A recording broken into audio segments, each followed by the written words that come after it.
All right, the House Oversight Committee joining the Treasury Department in investigating claims that Minnesota tax dollars were sent to a terror-based group in Somalia.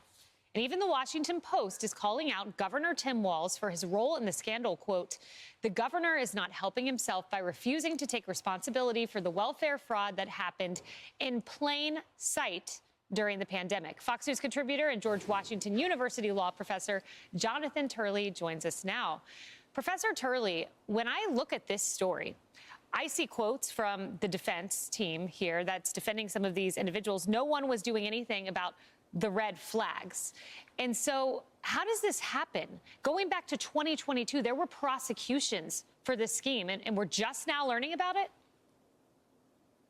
Yeah, Kaylee, it's baffling. And to have Governor Walz say, well, I don't deal with abstractions, there's nothing abstract about this. In a short period of time, the number of autism centers increased by 700%. The amount of funding increased by 3,000%. I mean, these people were virtually taking the furniture out of the governor's mansion. And the most that Walz can say is that, well, we're a prosperous and generous state. Well, that's not going to cut it. This is not your money. And anyone who looks at those numbers, and this point was made by the Washington Post, could not help but say, wow, there is an amazing amount of fraud occurring in my state. So it's as you noted, this is belated, but it's really needed. I mean, we have to be able to hold people like Walz to account. If you burn $1 billion through sheer negligence, just blind recklessness, then there's got to be some accounting. You've got to appear and answer for these questions. So do you think Walz will actually have to appear before the House Oversight Committee? I think he might. And, you know, without any question, he and his administration are going to have to answer some questions. And he's going to have to do better than he did over the weekend. I mean, he basically offered a shrug and a smile. Well, there's $1 billion missing on the table, and someone's going to have to answer for it.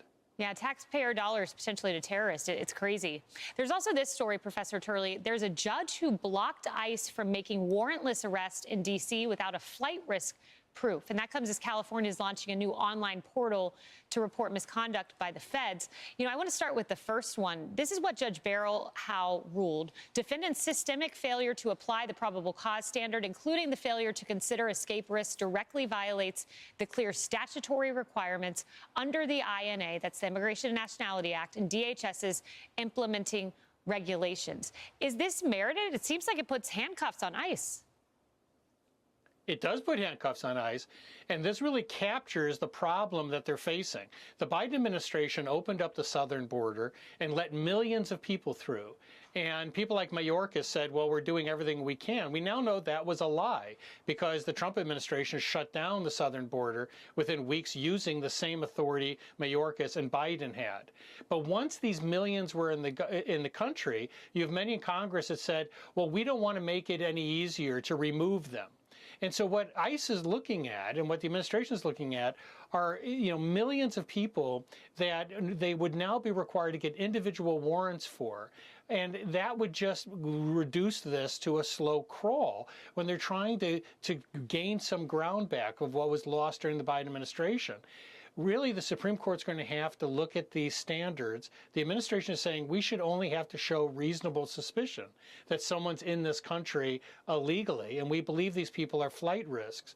This judge has good faith reasons why she said, you know, I think the law says to the contrary. The question is, where is Congress? Where's Congress to say we've got a crisis? The previous administration allowed millions of people unvetted into this country, and we have to take the system and reform it so we can move greater numbers for deportation. You're right. Congress would be a great assist in this. And where are they? We can continue to ask that. In Minnesota, you have a big Somali population. And after some investigations, the Manhattan Institute, these two guys who were with that organization, last month they investigated Minnesota's Medicaid Housing Stabilization Services program. It's called Feeding Our Futures. They also investigated other organizations to find out where tax dollars are going. They found out that, is it $1 billion? It's $1 billion, I believe, going to Somalia. And that is going to a terrorist organization, Al-Shabaab, which is a military group in Somalia, and it's an al-Qaeda-linked terrorist organization. Why are tax dollars, if you live in Minnesota, you're going to work, you're working really hard, some of your paycheck is going to benefit, according to this investigation, a terrorist organization. Including the pandemic aid. That's exactly right. So the pandemic aid, this governor not only allowed the riots to go crazy with George Floyd, when the money came flooding in, he had no idea where it was going. When whistleblowers stood up and said, this is fraudulent, this is fake, this money's going to the wrong people, he went after the whistleblowers. That's the investigation. Now, the Justice Department announced new charges last week against a 78th defendant in the Feeding Our Future fraud scheme, which prosecutors say involved more than $250 million in stolen funds alone on our federally funded child nutrition program has already resulted in over 50 convictions. So the governor had an opportunity to address this, and you would think that he would take the criticism and say, you know, I made a mistake. You know, he was on the campaign trail talking about that's what leaders do when he was running for vice president. But when he was pressed on it, he had this to say. Do you take responsibility for failing to stop this fraud in your state?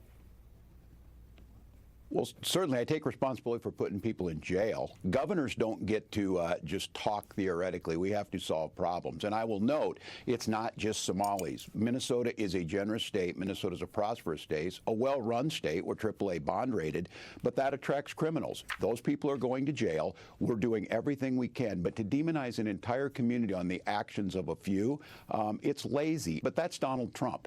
Deflect, demonize, come up with no solutions. He's not going to help fix anything on fraud. It's not that anyone's trying to demonize that group, Somalis. We're just saying, how did you let it get this far? Yeah. $1 billion of taxpayer dollars? Who was in charge of that money? Why was it sent to another country? Why is it benefiting a terrorist organization? You have answers, and you have taxpayers. You have constituents who want to have some answers. Well, it's also not generosity, it's stupidity when you're giving money to terrorists. Tom Emmer is also from that state. This is what he had to say earlier on the show.